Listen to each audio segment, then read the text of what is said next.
Imagine a routine royal walkabout. You've got a crowd of well-wishers, flags waving, polite handshakes with the king.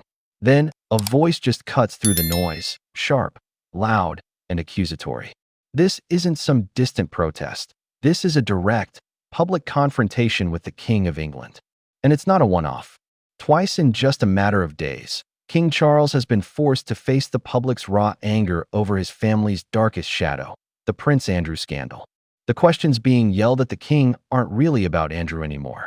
They're aimed squarely at Charles, asking what he knew and when. This is the story of how a crisis the royals hoped was fading has instead exploded back into the open, dragging a new king into the heart of the storm. The deference that once protected the monarchy is visibly cracking, and people are demanding answers, not from a disgraced prince, but from the man now wearing the crown. The first sign of trouble appeared during what should have been a standard day of royal duties. Just a few days before the bigger incident, King Charles was on a walkabout when a man's voice called out with a question about whether he had pressured the police regarding his brother. The king, a veteran of countless public appearances, didn't break his stride, but the moment was a tremor, a warning of the earthquake to come. Then, on Monday, February 9th, the king was in Clitheroe, Lancashire, arriving at the town's train station. Again, he was met by crowds. But among the cheers, another heckler saw their chance. This time, the question was even more personal. How long have you known about Andrew? In both instances, the king kept his composure, ignoring the shouts and carrying on. And both times, many in the crowd got angry at the hecklers, with boos and shouts of "shut up" rising to defend the monarch. But the damage was done. The scenes were filmed, the questions were recorded, and the message was sent. The carefully managed bubble of royal protocol had been pierced twice, proving that the scandal surrounding Andrew Mountbatten Windsor is no longer a problem the palace can hide. It is now, quite literally, on the king's doorstep. So, why this sudden eruption of public anger now? The spark was the release of millions of documents by U.S. authorities connected to the convicted sex offender Jeffrey Epstein. These files, which dropped on January 30th, poured gasoline on a fire the royal family desperately wished was finally out, setting off a fresh wave of deeply disturbing allegations against the king's brother.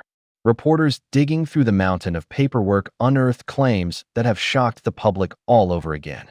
There are allegations of another woman being sent to the UK by Epstein for Andrew, and claims that Andrew and Epstein allegedly propositioned an exotic dancer for a threesome. But perhaps the most explosive new development involves Andrew's old job as a UK trade representative. Emails in the Epstein files appear to show Andrew forwarding confidential government reports from his official trips directly to Jeffrey Epstein. An email from November 30th, 2010, seems to show Andrew sending official reports to Epstein just minutes after his own advisors sent them to him. This has blown up into a huge deal, raising serious questions about national security and potential misconduct in public office. The fallout was immediate. The anti-monarchy group Republic filed a formal complaint with the police. As a result, Thames Valley Police have confirmed they are officially assessing claims that the former prince sent these sensitive reports to Epstein. This isn't just about bad judgment anymore. It's now a situation being looked at by law enforcement, which makes it impossible for the public or the palace to ignore. This leaves King Charles in a truly impossible position, trapped between his role as a brother and his duty as the monarch. He's the head of the nation, a symbol of moral authority. But he's also the head of a family whose reputation is being torn apart by one of its own. Every move he makes, or doesn't make, is being watched from all sides. To his credit, the king has taken some serious steps. Buckingham Palace released statements highlighting the king's profound concern and pointing to the unprecedented actions he has already taken.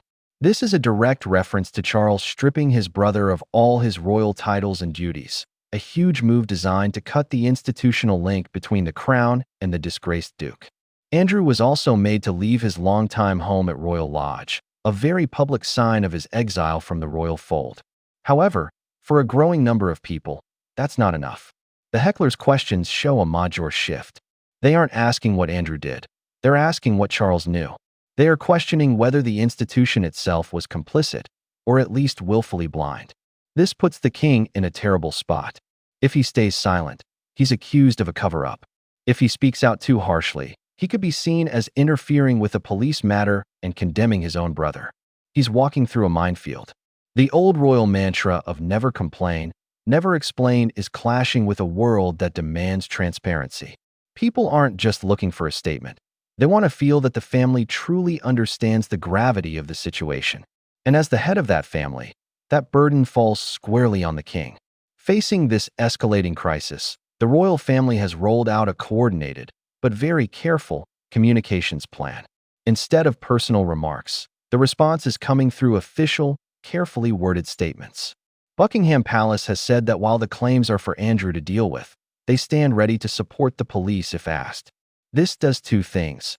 It shows they're taking the police assessment seriously while also creating some distance between the king and his brother's legal troubles. Tellingly, the younger generation of royals has also broken their silence. In a deliberate move, the Prince and Princess of Wales issued their first public statement on the matter. A spokesperson for William and Kate said they were deeply concerned by the continued revelations and that their thoughts remained focused on the victims. This messaging is strategic. It tries to shift the conversation away from the monarchy's reputation and toward the survivors of abuse. It's an attempt to show empathy and get on the same side as the public. It's a much more modern, emotionally aware approach than the old stiff upper lip. But the question is, will it work? Showing sympathy is vital, but it doesn't answer the direct questions being yelled at the king. It doesn't address the core issue of what the family knew about Andrew's decades-long friendship with a convicted sex offender. The statements are a shield, an attempt to deflect. But as the heckling shows, the public isn't really buying it. They want more than sympathy. They want accountability, and they're taking that demand straight to the top. The timing of this couldn't be worse for King Charles. The start of a new reign is supposed to be about setting a positive, forward-looking tone for a generation.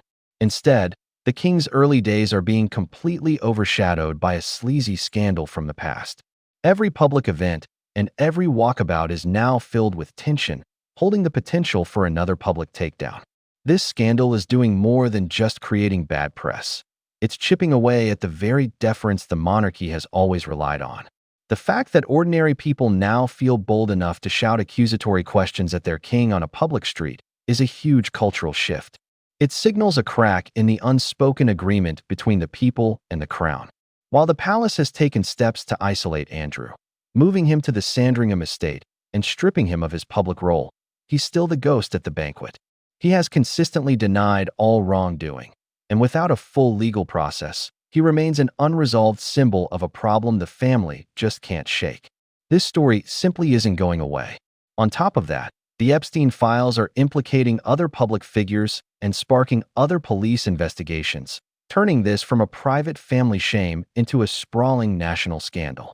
For King Charles, this means the crisis is a wildfire he can't control, and his reign has started right in the middle of it. The two heckling incidents are more than just embarrassing moments for King Charles. They're a pretty clear sign of the public mood. They show a public that is getting bolder, more frustrated, and less willing to give the monarchy the benefit of the doubt. The carefully built wall of royal protocol has been smashed, and the king is now on the front line, personally facing the anger his brother's actions have stirred up. He's in a position that would test any leader, caught between family loyalty and his massive duty to the country and the crown. The palace's strategy of expressing concern while trying to distance the institution is being put to the test in real time, in the court of public opinion. The questions shouted on the street: have you pressurized the police? And how long have you known? Get to the very heart of this crisis of trust. They suggest the public's focus is no longer just on the alleged sins of Prince Andrew, but on the integrity of the monarchy itself.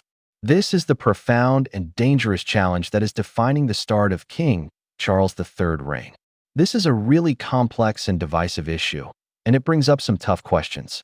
Is the public right to confront the king directly like this? Or should a monarch be protected from such personal accusations? And with the pressure building, what should King Charles do next? I'm genuinely interested to hear what you think.